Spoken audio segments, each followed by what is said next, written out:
We're back again for another version of or another episode of the Soccer Family Podcast. This week we've got a different cast of characters and a special guest. He's actually joined us before, so this will be his second time on the pod. So we can start off with M. Go ahead and introduce yourself. What's going on, guys? Obviously, the introduction cream is risen to the top. I'm M, Manchester United fan, so I just want to shout out Carl Johan Johnson for being a very good player, shot stopper in the Man U Copenhagen game. So yeah, let's get it, boys. Let's talk about it. Nah, go ahead. What's up, guys? It's Nah, aka Chelsea FC, aka Let's Go Sevilla. Hope everyone's doing well. And Alo is here with us this week. Obviously, you can tell by his jersey who he supports. Good evening, everybody. Hope everybody is having a good week. And hands up if you won a trophy this year. Ali, I heard that you had to go. I heard that you had to go and get that out of the bottom of your trash can, bro. I heard you threw that shit away a long time ago. Those Sure guys, hand. What a trophy this week. them on the standing unless you click on it. 8th place. And now, Feels next good. we It got, feels good to win a trophy. And next we've got Gabe. Gabe, go ahead and introduce yourself. Hey, what's up? I'm Gabe. Trophies are important. A lot of good soccer going on. I'm a Man U fan myself, but big soccer fan in general. Great games today. Neymar showed himself today for what he is. So let's get to it. And that's a good starting point. Nahom, you watched the game today, Atalanta versus PSG. I think it was a game of two halves, or no, probably a game of 85 minutes and the final 10 minutes. What do you think? Give us your overall analysis of the game, and kind of give us your perspective on Neymar's performance as well.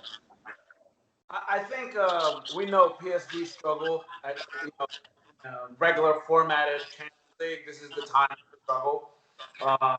And I felt like in terms of starting the game, Tuchel, it took me a long time to say that name, by the way. Tuchel, he showed too much respect to Atlanta. To start with Andre Herrera, Guy, and Marquinhos, it just didn't make sense to me. It's three defensive midfielders, so there's a massive disconnect between the midfield and the attacking and the attackers. So they were having a hard time in the first half breaking that line, that second line of defense of Atalanta, and they actually dominated the first 15-20 minutes in terms of possession. And let's be honest. I mean, Neymar showed the fact that he can beat. He's probably the best one-on-one offensive player in the world. Like nobody can stop him one-on-one. He has the ability to just stop you, put it between your legs, and go right around you, which not many players can do.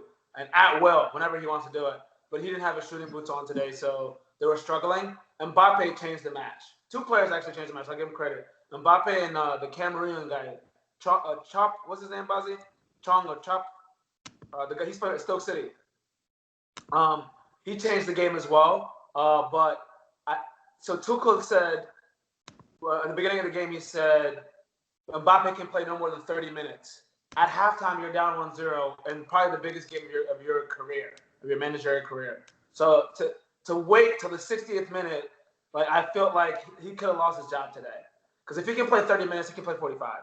So he should have played. But to just conclude everything, PSG deserved to win that match. It would have been nice to see a city with 100,000 people win and go on into the semifinals. But let's be honest, we want to see the best against the best. So I think we'll be able to see that. Score 2 goals in the final, or the extra time. I thought it was awesome. So it's a fantastic match. Why we love Champions League. Awesome. Did you watch the game as well? Also, what were your general thoughts specific to Tuchel and Neymar? So I like the way how you just assumed that I watched the game. So that was good. I'm glad I actually did watch it for real. Nahom is talking about how Neymar. Well, let me go back to the game. So personally, I believe that the better team won on paper. Neymar gets paid in an entire season. He gets paid what the entire Atalanta team actually makes. So in terms of quality players, they have all the quality players, but it is evident what PSG is without Mbappe, without missing Di Maria. The fact that Cavani and Munir, they're currently run out of their contract, so they weren't available to play. The Verratti not being in that game, it was a big miss. And it was very evident from his selection today with Marquinhos and I don't know how to pronounce it, Gay. So that guy, just a Ghana gay. Okay, gay. So the fact that they actually went into that game with some pieces missing, I think Atalanta, there was no other way it was a perfect setup for them to get an opportunity to actually nick a goal, try to defend it, which they were trying to do in the last 10 minutes of the game, which is where Mbappe kind of rose and came to the top. But why was Neymar not as impactful as he should have been?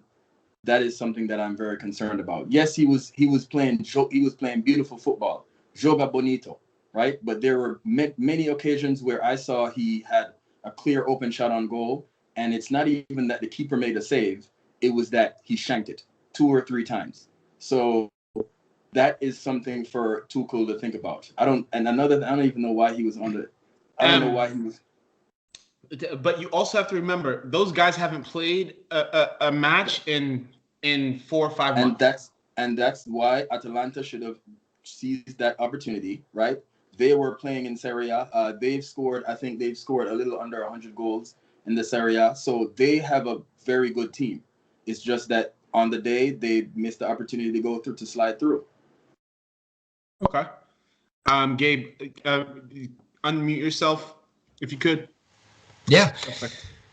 Yeah, I thought the game was really interesting on a number of different levels. I actually thought that the way that Tuchel set up the team seemed to fit what we expected from Atlanta. I know I think Nahum, you were talking about them playing so many defensive midfielders, but Atlanta is known for high press, a lot of physicality.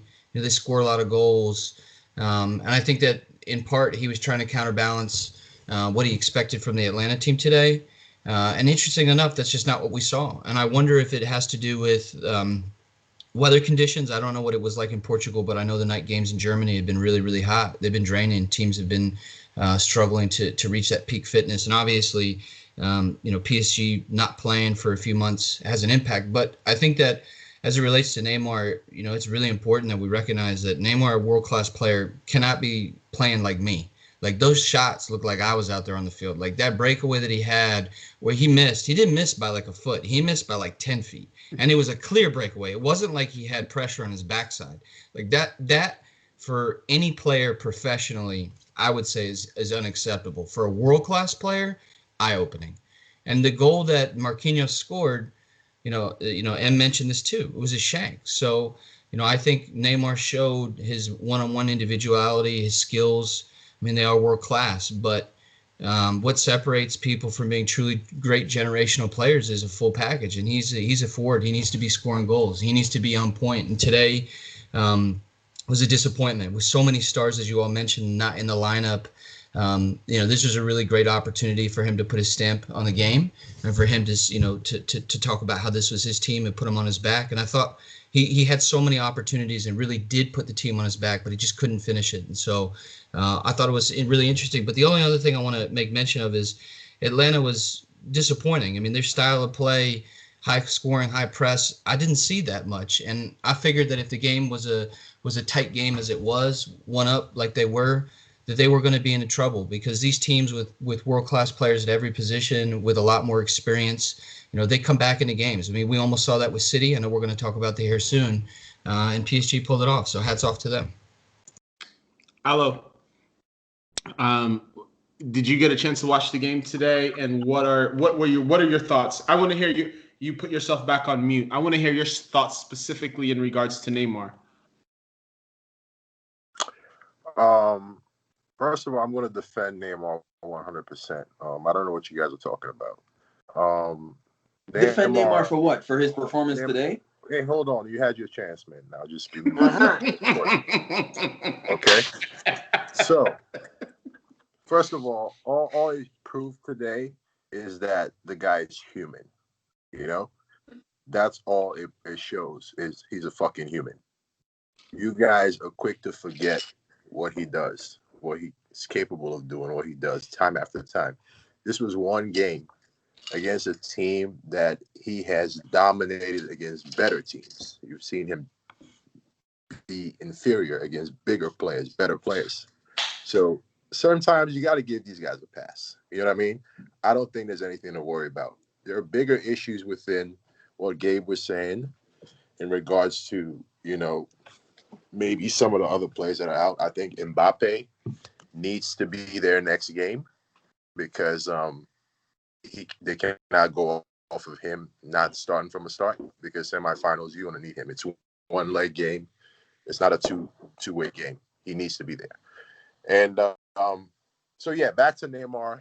Again, all I saw today, that shank, he's human. He's scored those millions of times, hundreds of times. We've seen him score those goals at ease. We've seen him scored harder goals. He scored harder goals. So if you can see him miss a shank, it's clearly he's human.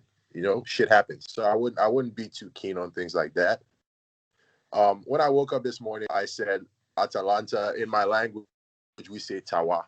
And that means they're going to fight. You know what I mean? They're just going to come in and fight.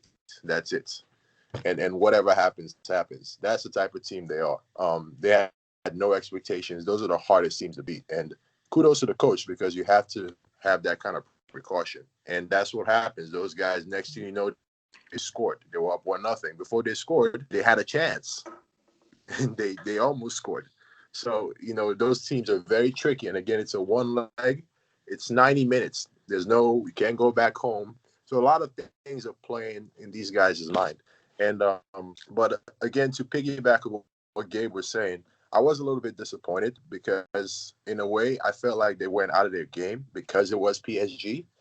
So maybe they thought, okay, we're playing PSG, we're gonna change. And that's what I don't understand about certain coaches because don't change what's been working for you. You know what I mean? Those guys have been playing very well for 2-3 years. They've been finishing top four. So just go play your game and gamble. It's one game, one day.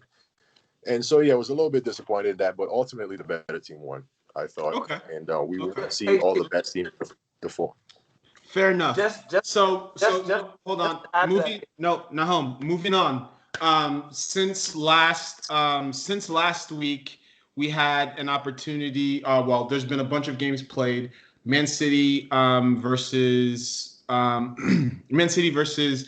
Real Madrid was probably the biggest tie of the week, and we haven't gotten to cover that yet. We'll start with M. What were your thoughts on the second leg of the Manchester Madrid game, and who was your man of the match? Was it Manchester United or Manchester City versus Real Madrid. Okay, we play Champions League next season. My bad.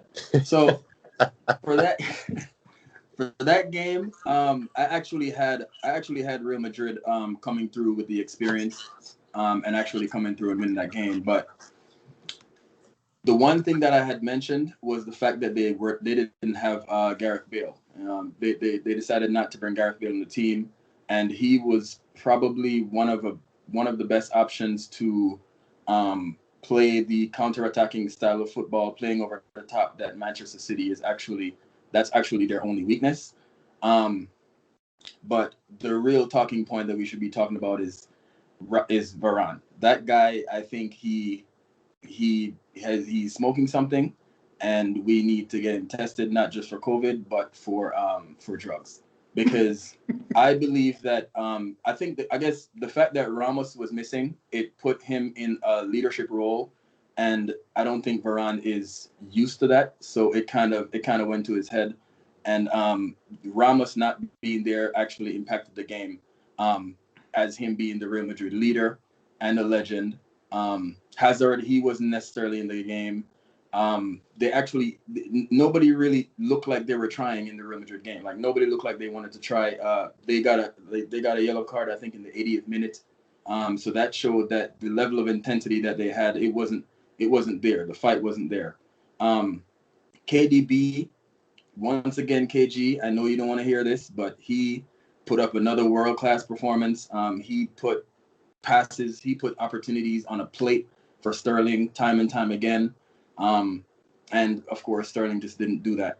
But one thing that I realized is I don't think that Man City will win. I guess we're going to talk about that later. But the fact that Gabriel Jesus, Sterling, Foden, and all those players, the opportunity for them to finish teams, I don't think they have that killer instinct like Kun Aguero. So the fact that they didn't really have a convincing win, which the way how Real Madrid was set up, I don't think they were ready for that. So yeah, it was a good game for on both sides, but City, I think, did the job. And to compound on your point, I agree. I think that's where that game could have easily been 4 or 5-0. If Kun Aguero was playing, they would have killed that game in the first 30 minutes. It wouldn't have been a contest. Yeah. But I think we have to we can't discount the fact that them as a team, they won La Liga. That was their main focus this year. It wasn't Champions League. Zidane said it at the onset of the season that they were all in for La Liga. They did win La Liga. Obviously, as a team, Real Madrid, their focus is always Champions League. So I'm sure they're disappointed. But at the end of the day, I don't think that they particularly are going to be too bothered about going out in the Champions League, especially in the abbreviated version. So we'll move on to Europa League. So there's 2 teams left. Wait, Nahom, you don't get KG. Nahom didn't get no. I know Nahom wants to say something about that game. The game is a week old. We've got 30 minutes, guys. This isn't going to be an hour-long recording, so we got to pick and choose where we spend our time. Nahom, all right, so, Go ahead. Everybody can't comment on everything. You guys, we don't have an hour. Remember, we're going to do 30 minutes. I got okay. So right now, there's 2 English teams left in the Europa League, Man United and Wolves. How do you? Actually, there's 3 English teams left in Europe in general. Obviously, Man City we just covered. Wolves is out. Man United and Wolves. Wolves is out. Wolves out. Wolves are out too. So it's just Man United. Man United. So I guess the only representation from England is from Manchester. How do we think Manchester United are going to fare in the Europa League? They faced their first real opponent. The game is next week. How do we think that they're going to fare?